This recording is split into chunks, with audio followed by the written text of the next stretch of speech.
So now that our kiss print is on and our bow has started to dry, I'm going to go ahead and start to paint it. Now it's not completely dry yet, it's not very hard, so I'm going to go ahead and leave my, my tissue paper in for now. But I might as well get started because we want to get this cake done.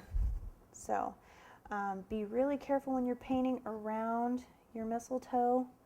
The last thing you want is to get some of that pearl on there. So you just want to be real careful. And I'm actually going to pull this way because I don't want, I don't want that to get stuck in there either.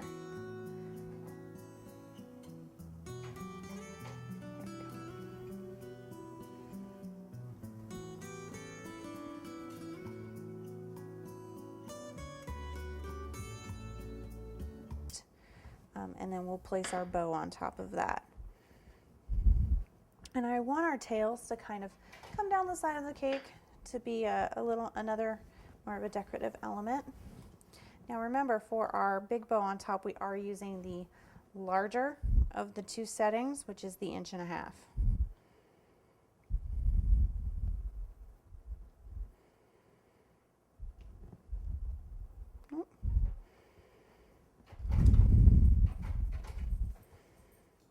Can we get another one out of there?